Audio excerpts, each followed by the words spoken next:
اعوذ باللہ من الشیطان الرجیم بسم اللہ الرحمن الرحیم۔ ماہ رمضان میں 28ویں تراویح میں پڑھے جانے والے قرآن کی تفسیر پیش ہے۔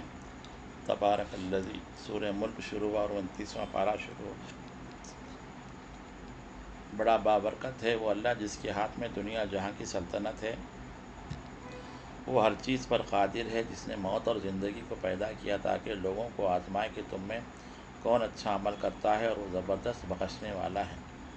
وہی اللہ ہے جس نے تمہاری زمین کو نرم اور ہموار کیا تو اس کے اطراف اور اکناف میں جدھر چاہو چلو پھرو۔ اللہ کی دی ہوئی روزی جو زمین سے پیدا ہوتی ہے مزے سے کھاؤ۔ اللہ کی فوج سے کون مقابلہ کر سکتا ہے، اور اگر اللہ کسی کی روزی روک لے تو کون ہے جو اس کو دلوا سکے۔ اور جو پانی ہم پیتے ہیں اگر وہ زمین کے اندر گھس جائے تو کون ہے جو تمہارے لیے پانی کی سوتیں لا بھائے گا۔ سورہ القلم شروع۔ ترتیب نزول کے لحاظ سے یہ دوسرا سورہ ہے جو سورہ اقرا کی پہلی وحی کے بعد ہی نازل ہوا۔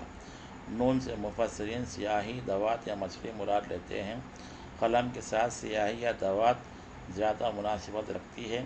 اللہ تعالیٰ علم کے محرکات قلم اور کتابت کی قسم کا واسطہ دے کر یہ ارشاد فرماتا ہے کہ رسول اللہ صلی اللہ علیہ وسلم مجنون نہیں ہیں، اور بلا شبہ تبلیغ رسالت کے سلسلے میں ان کو ایسا اجر ملنے والا ہے کہ جس کا سلسلہ کبھی ٹوٹے گا نہیں، اور بے شک ان کے اخلاق بڑے اعلیٰ درجے کے ہیں۔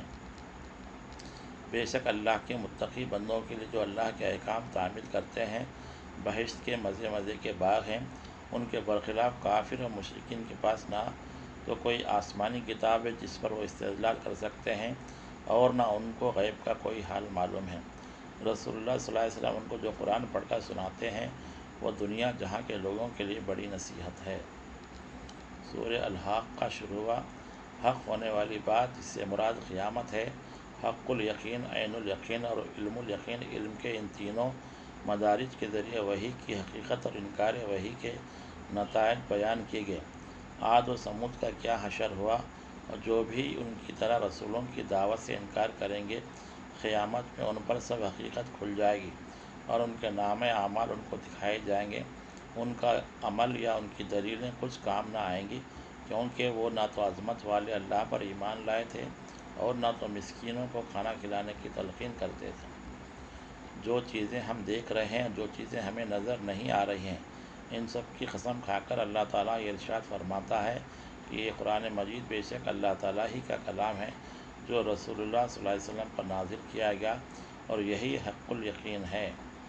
تو تم اپنے عظیم الشان پروردگار کے نام کی تسبیح میں لگے رہو۔ سورہ المعارج شروع۔ مدارج عالیہ، بڑے درجہ سیڑھیوں والا آسمان والا۔ عذاب قیامت اور بڑے درجوں تک پہنچنے کی بابت سوال کیا جا رہا ہے، جس کے لیے 50,000 برس درکار ہوتے ہیں، لیکن وہ ایک دن میں بھی طے ہو سکتا ہے۔ اللہ کے نیک بندوں کی یہ صفات ہوتے ہیں کہ نماز میں ناغہ نہیں کرتے، مانگنے والوں اور نہ مانگنے والوں سب پر وہ خرچ کرتے ہیں۔ کافر اور مشرکین رسول اللہ صلی اللہ علیہ وسلم کے پاس آ کر ایمان لانے والوں کا تمسخر کرتے ہیں، وہ بجائے اوپر چڑھنے کے مذلت میں گریں گے۔ سورہ نوح شروع ہوا۔ حضرت نوح علیہ السلام کو ان کی قوموں کو ہدایت کرنے کے لیے رسول بنا کر بھیجا گیا۔ انہوں نے رات دن تبلیغ کی، لیکن قوم کی نافرمانی بڑھ گئی۔ حضرت نوح علیہ السلام نے کفار کی نافرمانی پر ان کے لیے بددعا فرمائی، البتہ جو ایمان لے آئے ان کے لیے یہ دعا فرمائی، رب اغفر لی ولوالدی ولمن دخل بیتی مؤمنا وللمؤمنین والمؤمنات۔ سورہ جن شروع ہوا۔ اے رسول صلی اللہ علیہ وسلم، آپ لوگوں کو اس کی خبر کر دیجیے کہ اجنہ کی ایک جماعت نے بھی قرآن مجید سنا اور سن کر اس پر ایمان لے آئی، اور انہوں نے دوسرے جنوں کو جا کر اس کی تبلیغ کی۔ یہ بھی کہہ دیجیے کہ تمہارا نفع نقصان کچھ بھی ہو، کوئی انسان حتیٰ کہ رسول کے بھی اختیار میں نہیں ہے۔ رسول کا کام صرف اللہ کا پیغام پہنچا دینا ہے۔ اللہ کا یہ کلام بڑی حفاظت کے ساتھ بذریعہ وحی پہنچایا گیا، اور ہر چیز اللہ کے احاطے علم میں ہے، اور اس کے پاس ہر ایک کے اعداد و شمار موجود ہیں۔ سورہ المزمل شروع ہوا۔ کملی کا اوڑھنے والا، اشارہ نماز کی تیاری کی طرف ہے۔ اللہ تعالیٰ نے رسول اللہ صلی اللہ علیہ وسلم کو مزمل کے خطاب سے مخاطب کیا، اور یہ ارشاد ہوا کہ پچھلی راتوں کو اٹھ کر نماز ادا کرو، اور مشرق و مغرب کے لیے یعنی تمام جہاں کے مالک ہی کو اپنا کارساز سمجھو۔ جیسے فرعون کی طرف حضرت موسیٰ علیہ السلام کو رسول بنا کر بھیجا گیا، اب سارے جہانوں کے لیے حضرت صلی اللہ علیہ وسلم کو رسول بنا کر بھیجا گیا ہے۔ اب راتوں کی نمازوں میں تخفیف کا حکم دیا گیا، لیکن سفر و حضر میں اور جنگ اور امن ہر حالت میں قرآن مجید کی تلاوت کا حکم دیا گیا، اور زکوٰۃ و قرض حسنہ دینے کی بھی ہدایت کی گئی، اور جو کچھ کار خیر کیا جائے گا اللہ کے پاس اس کا بڑا اجر ہوگا۔ سورہ المدثر شوا چادر اوڑھنے والا، اس سورہ میں رسول اللہ صلی اللہ علیہ وسلم کو مدثر سے خطاب کیا گیا ہے، اور لوگوں کو ڈرانے اور رب کی بڑائی کرنے اور لباس کی طہارت اور پاکیزگی کی ہدایت کی گئی، اور رسالت کے کاموں میں جو موانعات اور مشکلات پیش ہوں ان کا مقابلہ صبر و تحمل سے کیا جائے اور احسان نہ جتایا جائے، اس کا ذکر کیا ہے۔ انسان کو ڈرانے کے لیے دوزخ کا تذکرہ بہت کافی ہے۔ ہر شخص کو اس کے کیے گا بدلہ ملے گا۔ اللہ کی شان قہاری یہ ہے کہ بندوں کو اس سے ڈرنا چاہیے، اور شان رحیمی یہ ہے کہ وہ بندوں کے گناہ معاف فرماتا ہے۔ سورہ القیامہ شروع ہوا، قسم ہے یوم قیامت کی اور قسم ہے نفس لوامہ کی۔ انسان اس غفلت میں ہے کہ قیامت کے دن وہ زندہ نہ کیا جائے گا، لیکن قیامت کے دن وہ ضرور زندہ کیا جائے گا جبکہ اس کے اعمال کا محاسبہ ہوگا۔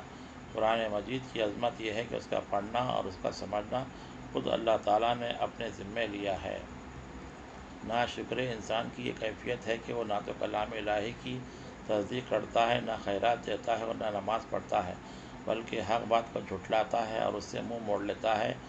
وہ یہ بھی بھول جاتا ہے کہ اللہ نے اسے قطرے بوند سے پیدا کیا، بڑا کیا، اس کے جوڑے پیدا کیے اور پھر اسے مار کر دوبارہ زندہ کرنے والا ہے۔ سورہ الدہر شروع ہوا، دہر کے معنی زمانے کے ہیں۔ سورہ میں کا نام الانسان بھی ہے۔ اس سورہ میں ان دونوں کا بیان مذکور ہے۔ ایک زمانہ ایسا بھی گزرا ہے کہ اس دنیا میں انسان کا کوئی وجود نہ تھا، ایک بوند پانی سے اس کی تخلیق عمل میں آئی، پھر اس کو سماعت اور بصارت عطا ہوئی اور اچھے اور برے راستے کی اس کو تمیز دی گئی۔ اچھے راستے پر چلنے سے دین و دنیا کی نعمتوں سے سرفراز کیا گیا، اس کی صحیح مشکور ہوئی۔ برے راستے پر چلنے سے گناہوں کا طاق اس کی گردن میں پڑ گیا۔ نیک راستے پر چلنے کے لیے اللہ تعالیٰ نے رسول اکرم صلی اللہ علیہ وسلم پر قرآن مجید نازل فرمایا، جس میں بنی نوع انسان کے لیے تمام ہدایت و نصائح موجود ہیں۔ سورہ مرسلات شروع ہوا، مرسلات کے معنی بھیجی ہوئی چیزیں۔ اس سورہ میں اللہ کی طرف سے بھیجی ہوئی 3 قسم کی چیزوں کا ذکر ہے۔ مادی دنیا میں مختلف قسم کی ہوائیں جو کبھی باد بہاری کا کام دیتی ہیں یا کبھی بارہ رحمت لاتی ہیں، پھر آندھی اور طوفان کا پیش نما ہوتی ہیں۔ روحانی دنیا میں فرشتوں کے مشاغل، انسانی دنیا میں رسولوں کی جماعت اور ان کے تبلیغی کام۔ اب یہ عام انسانوں کا کام ہے کہ وہ ان سے کتنا استفادہ کرتے ہیں یا ان کی تکذیب کرتے ہیں۔ اگر وہ تکذیب کرے تو ان کے لیے بڑی خرابی ہے۔ جو ان بھیجی ہوئی چیزوں سے استفادہ کرتے ہیں ان کے لیے اللہ کی بے شمار نعمتیں رکھی گئی ہیں، جو ان کو یہاں بھی اور جنت میں ملیں گی۔ جو اس کے بعد بھی نافرمانی کریں گے پھر وہ کون سے قرآن سے ہدایت پائیں گے۔ صدق اللہ العظیم۔ اللہ تعالیٰ سے دعا ہے کہ اللہ تعالیٰ پڑھے گئے قرآن کو سمجھنے، اس کے مفاہیم پر عمل کرنے اور قرآن کے پیغام کو ساری دنیا میں عام کرنے کی توفیق عطا فرمائیں۔ وآخر دعوانا الحمد للہ رب العالمین۔